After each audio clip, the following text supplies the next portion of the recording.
Bueno, buenas tardes a todos y a todas. No sé si es hora del almuerzo. Me tocó como la peor hora, donde todo el mundo no puede conciliar el estómago con la cabeza. Pero ha sido muy afortunado y he sido muy afortunada de estar acá, porque, y hablar de última, entre otras cosas, porque me permitió escuchar las diferentes visiones de la provocación que nos hicieron desde la plataforma de Voces Mediterráneas para contar experiencias y sobre todo hoy día,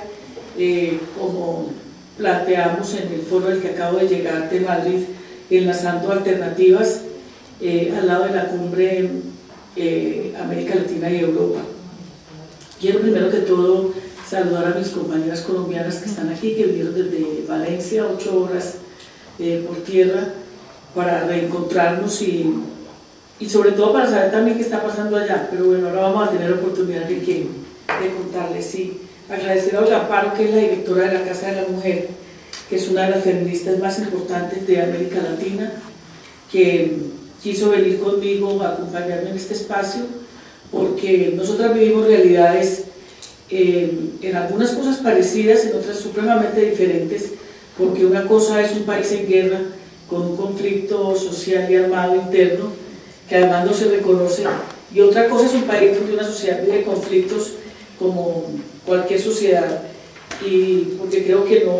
la ausencia de conflictos no es lo que hace a una sociedad mejor, es la manera como se resuelve, es la manera como se utilizan los instrumentos que da la democracia precisamente para resolverlos. A mí me gustaba mucho la intervención de cada una, de la jurista, que tiene una práctica diferente, pero que de todas maneras se enmarca entre lo que ella mencionaba, que es la presencia del patriarcado, de cómo los operadores de la justicia o de la administración de justicia por lo general no la aplican o le buscan esguinces o la interpretan como les conviene,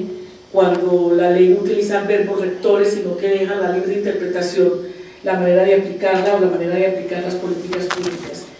Y muy interesante también la intervención de la compañera africana de Egipto, donde nos cuentan sobre prácticas que nosotras desde hace rato, y de lo que quiero retrotraer aquí, que es la plataforma de Pekín, pensamos que se había avanzado, y es lo que tiene que ver no solamente con la descritorización, sino también con la violación de las mujeres a partir de lo que ella mencionó, desafortunadamente, de un político nigeriano, y es la manera como obturan la posibilidad del crecimiento de una niña a partir de la obligación de contraer una obligación para la cual no está absolutamente nada preparada. Y bueno, cerrar con la magnífica y frondosa experiencia de quien me antecedió en el uso de la palabra, que cierra prácticamente todos los espacios, porque tocó todas yo diría es un recorrido bien interesante desde la obtención del voto aquí en España hasta llegar a lo que vemos hoy. Y agradecerle, Rosa Beltrán, a todos ustedes por permitirme estar aquí, pero más que todo porque hace mucho rato he tenido como mucha pereza de ir a los foros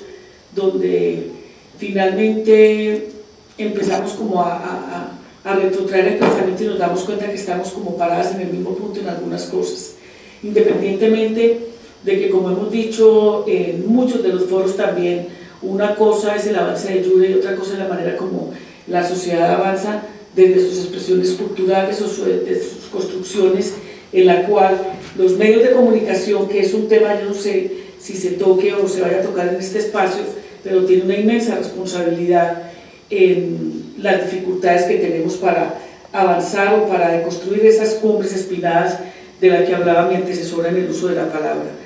Yo quiero hacer como una reflexión casi que me llevaría a finalizar mi intervención, pero que la quiero dejar en el escenario y la quiero dejar en la cabeza de todas ustedes, para que una vez que este evento, que me parece muy interesante, se acabe, y sobre todo porque es una reflexión en Europa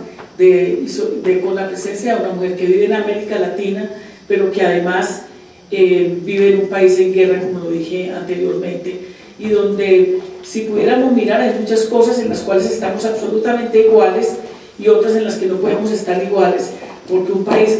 que dedica un porcentaje tan alto de sus recursos a la guerra es un país que impide la profundización de la democracia y sobre todo la posibilidad de que hombres y mujeres sean iguales. En el caso de las mujeres, que padecen mucho más violentamente los impactos de la guerra,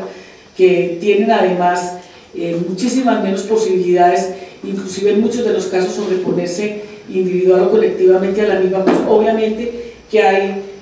situaciones en las conclusiones que no pueden ser iguales. Pero a mí me parece que Micaela dijo algo interesante antes de irse, y fue poniendo sobre la base de que todas las cosas que se dicen o las recomendaciones o las conclusiones se pudieran llevar a cabo. Cuando ella dice el 60% de las conclusiones o las recomendaciones deberían cumplirse antes de pasar a otro espacio o a otra conferencia o a otras conclusiones, yo plantearía